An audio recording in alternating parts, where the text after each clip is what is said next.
साथियों, जय भीम, जय भारत, जय मूल निवासी, नमो बुद्धाय, जय विज्ञान, जय संविधान, जय जोहार। साथियों, एक सवाल पूरे भारत के मतदाताओं के मन में उभर रहा होगा कि आखिर 370 हटाकर जो भाजपा इतना ढिंढोरा पीट रही है कि उन्होंने बहुत बड़ा तीर मार लिया है, इसके पीछे की सच्चाई आखिर है क्या? तो सच्चाई आपको मैं बताता हूँ। 370 की अमेंडमेंट, जिसे ये कहते हैं 370, हटा दिया के बाद JNK को दो हिस्सों में बांट दिया गया, लेह लद्दाख अलग, जम्मू कश्मीर अलग, और दोनों को यूटी बना दिया गया। तो इस तरह से मोदी जी को और भाजपा को डायरेक्ट इंटरफेरेंस दोनों क्षेत्रों में करने का अधिकार मिला। यानी अब यहाँ पर कोई चुनी हुई सरकार तो ना थी, ना है, ना अब तक बनी। तो मोदी जी का डायरेक्ट कंट्रोल जम्मू कश्मीर और लद्दाख पे हो गया। अब ये उन्होंने किया क्यों? क्योंकि वो चाहते हैं कि उनके जो पूंजीपति मित्र हैं, अंबानी, अडानी, वो यहाँ की संपदा पे एकाधिकार जमा लें। आपको मालूम होना चाहिए, लद्दाख हो या जम्मू कश्मीर, मिनरल्स और बहुत सारी चीज़ों में बहुत रिच है। तो वो सारे का सारा हड़पना था। जब तक यहाँ पर यहाँ के लोगों की पॉपुलर गवर्नमेंट थी, वो चाहे मुस्लिम चीफ मिनिस्टर ही क्यों ना रहे हों, मगर तब तक ये संभव था नहीं।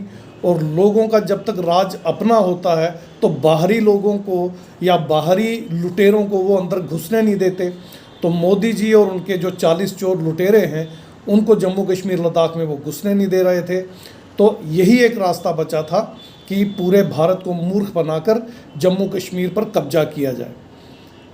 अब दूसरी बात इस तरह से साबित होती है, यानी मेरी बात को अगर दूसरे एंगल से आप समझना चाहें तो आप देखिए, जब से जम्मू कश्मीर बना है, जम्मू कश्मीर की सारी जनता, सिर्फ SC ST OBC माइनॉरिटी ही नहीं बल्कि अपर कास्ट भी अब खून के आंसू रो रही है।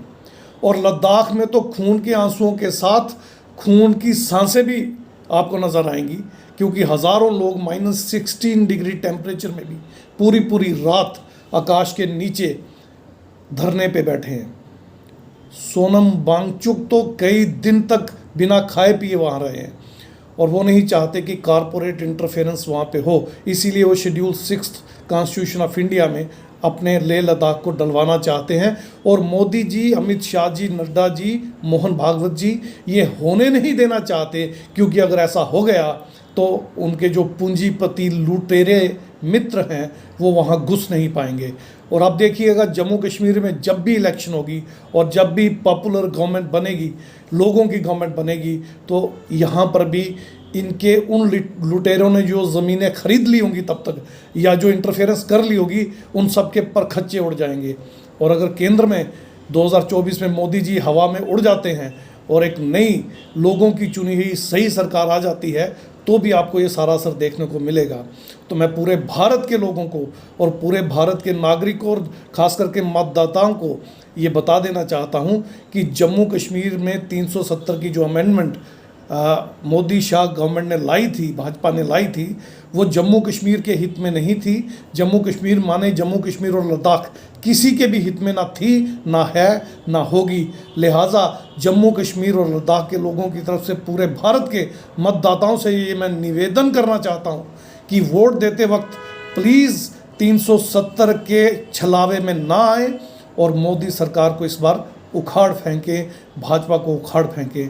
बहुत बहुत शुक्रिया, बहुत मेहरबानी। जय भीम, जय भारत, जय मूल निवासी, नमो बुद्धाय, जय विज्ञान, जय संविधान, जय जोहार। साथियों, जय भीम। हम किसी भी प्रकार का कोई विज्ञापन नहीं लेते हैं, हम आज़ाद पत्रकारिता करते हैं। अगर आप चाहते हैं कि आज़ाद पत्रकारिता जिंदा रहे तो RTI इंडिया न्यूज़ का आर्थिक सहयोग करें, ताकि RTI इंडिया न्यूज़ आज़ाद पत्रकारिता करता रह सके।